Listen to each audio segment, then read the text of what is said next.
안녕하세요. 안녕하세요. 네. 오늘은 저희가 좀 무기력증에 대해서 한번 얘기를 해볼까 하는데요. 신재영 선생님이 나오 계십니다. 간단한 자기소개 한번 부탁드릴게요. 네, 안녕하세요. 저는 강남 푸른정신과에서 진료를 보고 있는 정신과 전문의 신재현이라고 합니다. 반갑습니다. 반갑습니다. 네. 네.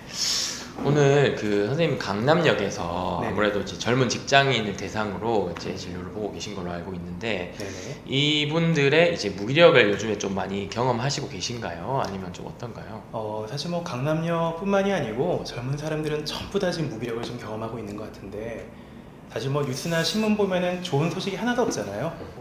금인도 이만큼 올라갔다 내려갔다 하고 사람들이 설 자리가 없고 취업은 안 되고 등등등 이 사회가 굉장히 좀 우울한 소식밖에 전해주지 않고 있기 때문에 이 사회 안에서 살고 있는 구성원들이 스트레스 받는 것도 당연한 것 같아요. 특히나 강남역이라는 곳은 이 직장인들이 굉장히 좀 치열하게 저 직장생활 하시는 분들이 좀 꽤나 많은 지역이기 때문에 또 훨씬 더 두드러지게 또 젊은 분들이 많이 힘들어하시는 경험을 하고 계시는 것 같고요.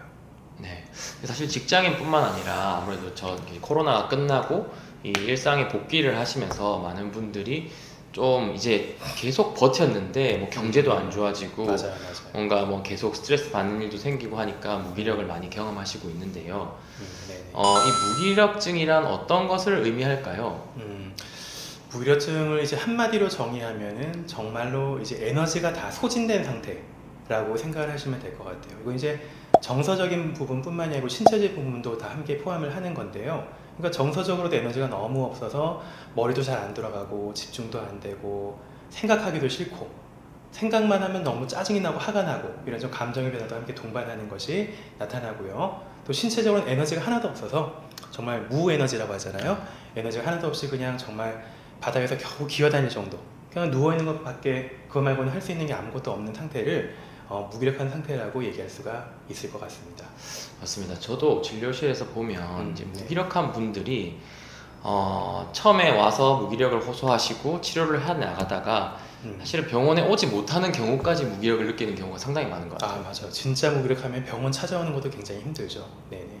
그래서 이 주기를 좀 더 길게 해달라, 좀 뭐 한 달에 한 번 정도는 올 수 있을 것 같다 해서 네. 주기를 늘려드리면 오히려 더 못 오는 경우들이 있고, 차라리 매주나 아니면 1, 2주에 한 번씩 하면은 그래도 억지로 병원 가야 되니까 맞아요, 간다. 맞아요. 약간 이런 경우들을 좀 많이 경험하는 것 같은데요. 네네. 그럼 실제로 이 무기력증을 느끼고 병원에 찾아왔을 때 어떤 원인에 의해서 이런 부분들이 조금 무기력을 느낀다고 보시나요? 무기력이라는 현상에 대한 원인은 좀 굉장히 많이 우리가 찾을 수가 있는데 가장 흔하게 일단 정신과적으로 봤을 때 가장 흔한 원인 중에 하나는 일단 우울이죠. 우울감.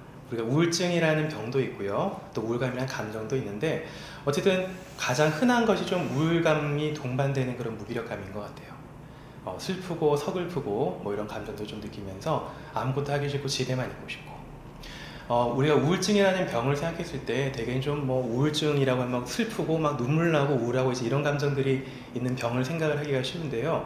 사실은 임상에서 만난 분은 뭐 윤도 선생님께도 아시겠지만 대부분 이제 다들 무기력하고 에너지가 소진되고 좀 아무것도 하기 싫고 이제 이런 증상들이 훨씬 흔하지 않습니까? 맞습니다. 특히나 성인기에는 이제 뭐 눈물 나고 이런 것도 이제 울컥울컥하고 하는 것도 증상 중에 하나지만 아무래도 좀 아무것도 하기 싫고 무기력하게 생활하는 좀 이런 증상들이 훨씬 더 많은 것 같아요.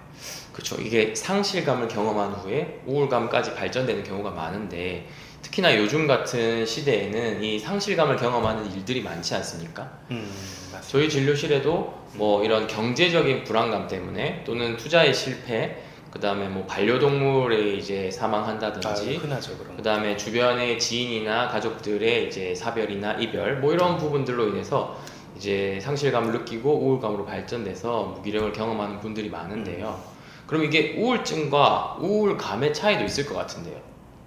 우울감이라고 하는 감정은 우리가 누구나 다 느끼고 살아가잖아요. 아마 윤도 선생님께서도 느끼실 거고 많이 느끼네요. 저도 이제 오늘 좀 날씨가 좀 이러고 하니까 좀 우울감이 느껴지는데 어쨌든 우울감이라는 감정 누구나 다 느끼고 사는데 이게 병이냐 아니냐를 좀 가늠하는 기준이 있습니다. 그 기준이 바로 기능이라는 건데요.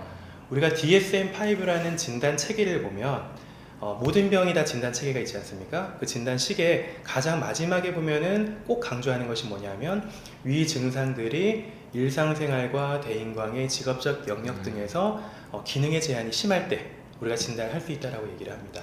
그러니까 우울감은 다 느끼지만 우울감이 점점 심해져서 내가 사람 만나기도 힘들고 일하면 나가기 힘들고 일에 집중도 안 되고 도저히 일상생활 영위하기 너무나 힘든 상태가 되었을 때는 우리가 우울증이라는 병으로 분류를 하고요.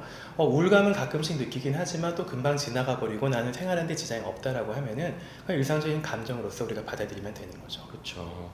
저도 그 우울증 환자분들이랑 비슷한 특징을 가지고 있는데 얘기를 들어보면은 이 직무 스트레스로 인한 번아웃으로 인해서 또 무기력을 느끼는 분들이 상당히 많이 찾아오시곤 하거든요. 그렇죠. 네, 직업적인 면역 때문에. 그렇죠. 네, 그래서 뭐 직무 스트레스, 그다음에 직장 관계에 대한 갈등이나 네네. 아니면은 뭐 이런 보상 문제나 아니면은 뭐 본인의 가치관이나 아니면 다른 직업적인 가치관과 자기가 생각하는 것들이 차이가 난다든지 뭐 이런 것들이 쌓이고 쌓여서 아무것도 할 수 없는 탈진 상태를 경험하는 이 번아웃의 영역으로 인한 이 무기력증도 사실 중요한 부분들이 하나가 아닐 수가 없다고 생각하고요. 네네. 또 어떤 것들이 있을까요? 또 이제 불안이라는 감정을 또 꼽을 수가 있겠죠. 뭐 우울도 그렇고 불안도 그렇지만 굉장히 흔한 감정이잖아요. 우리가 다 안고 사는 감정인데 이 불안이 굉장히 심해질 때는 뭘 할 수가 없어요. 불안한 사람들은 아무것도 할 수가 없죠. 경험 많이 해보셨겠지만은 이 불안이라는 감정 자체가 계속 미래를 걱정하고 대비하게 만드는 감정이거든요. 그래서 뭘 하더라도 불안이 심해지면 최악의 결과를 생각하게 되고 일어날 수 있는 가장 나쁜 결과를 생각하게 되고 또 돌발적인 상황들만 계속 나한테 벌어질 거라고 생각을 하게 되거든요. 뭐 뒤에서 제가 설명드리겠지만 이것을 또 제왕화 사고라고 얘기를 합니다. 그래서 이런 불안하니까 너무 걱정되고 염려되니까 결국 마주하고 싶지 않아서 자꾸 회피를 하게 되죠. 불안한 대상들을. 그래서 회피를 하는 방식은 거의 대부분은 거의 다 비슷한데요. 집에서 그냥 가만히 이불을 뒤집어 쓰고 가만히 누워있는 이제 그런 식으로 행동의 회피를 하게 되는데 이제 이런 회피를 계속 하다 보면 점점 더 사람들이 무기력해지고 외부 환경에 접촉하는 것이 두려워지면서 계속해서 이제 집에만 있고 싶은 그런 경험들을 하게 되는 거죠. 불안해서 계속 미루면 사실은 불안이 이게 계속 커지잖아요. 그렇죠. 네. 불안이라는 거는 직면하면 직면할수록 초반에는 커지지만 결국은 줄어드는 건데 이게 계속 미루다 보면은 계속 눈덩이처럼 불어나서 우리가 무기력을 탈출할 수 없을 만큼의 압박감을 준다는 말씀이시군요. 그렇죠. 네네. 불안이라는 것이 뭐 시험 생각해보면 아시겠지만 시험이 한 일주일 뒤에 잡혔을 때 우리가 매일매일 조금씩 공부하면 스트레스는 받지만 그래도 막상 시험 되면 조금 덜 불안하거든요. 그렇죠.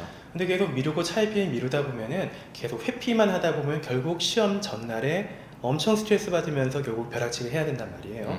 그런 것처럼 우리가 직면하지 못하고 계속해서 좀 미루고 피하다 보면은 결국 훨씬 더 큰 불안에 마주하게 되는데 또 이런 것들이 무기력의 원인이 되기도 하는 거죠. 같은 맥락에서 사실 이 완벽주의 성향도 이런 그 미루거나 하는 지연 행동들, 이 무기력으로 인한 이런 것들도 많이 발생하는 걸로 제가 알고 있는데 아무래도 좀 더 한 번에 잘 하려고 하거나 아니면 너무 신경을 많이 써서 그것들로 인해서 압박감을 많이 받는 경우에 오히려 잘하려고 하는 것들이 하나도 달성하지 못하고 무기력증에 빠지는 분들을 상당히 많이 봤고 맞아요. 그 부분들이 개선되지 않으면 오히려 그 완벽이라는 결과에서 더 멀어지게 되는 것 같기는 합니다. 그러니까 너무 완벽하려고 하다가 결국 이것 때문에 내가 너무 힘들어져서 시작도 못하게 되는 그렇죠. 네, 그런 완벽주의를 이제 말씀하셨는데요. 요즘 그런 완벽주의도 이제 큰 어떤 무기력감의 원인이 되기도 하죠. 또 다른 게 있을까요? 무기력감에 동반되는 미루기 행동을 굉장히 많이 하잖아요. 그죠? 음. 아까 잠깐 회피 얘기도 했는데, 특히나 이제 요즘에 성인분들 좀 주목하는 질환 중에 하나가 성인 ADHD이지 않습니까? 핫하죠. 아무래도, 네, 그렇죠. 아무래도 집중력이 좀 떨어지게 되면은 직무 능력이 떨어지니까 요즘에 사람들이 욕구가 이제 일 잘하고 싶고 공부 잘하고 싶고 좀 우수한 사람이고 싶으니까 어떻게든 내가 좀 흔들리는 집중을 좀 잡아보고 싶다는 욕구 때문에 사람들이 ADHD에 집중을 좀 많이 하는 것 같은데 일단 이 ADHD가 있는 경우에도 좀 상당히 미루기를 많이 해요. 아무래도 ADHD를 가지신 분들은 집중력에 저하가 있고 또 더불어서 실행 기능에 좀 저하가 있잖아요. 그렇죠. 즉 계획하고 실행하는 기능들이 좀 이제 손상을 받다 보니까 아무래도 뭔가 실제로 뭔가를 해야 될 때 자꾸 미루게 되거나 하지 않게 되거나 그래서 스트레스 계속 받아가면서 정교하게 계획하고 실행을 해나가지 못하고 혼란에 빠지게 되는 거죠. 또 그러다 보면 이제 너무 미루기가 지속이 되면서 또 굉장히 좀 심한 무기력감에 빠지게 되고 또 우울감도 함께 동반되기도 하고요.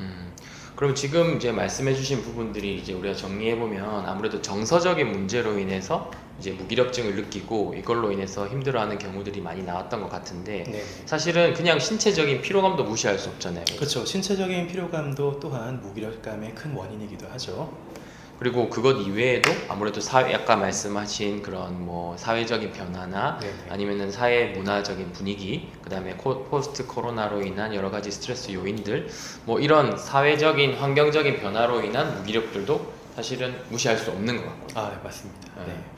요새 뭐 코로나 시대가 뭐 이제 끝나간지는 잘 모르겠지만 마스크도 이제 벗고 계시고 네. 근데 이제 코로나 시대라는 것이 한번 우리에게 오고 나니까 또 굉장히 좀 사람들이 많이 흔들리는 걸 보면은 그만큼 좀 주변 환경이라고 하는 것이 우리에게 상당히 많은 영향을 미치게 되고 또 그런 것이 정서적인 흔들림에도 많이 지장을 주는구나 라는 생각을 하게 됩니다.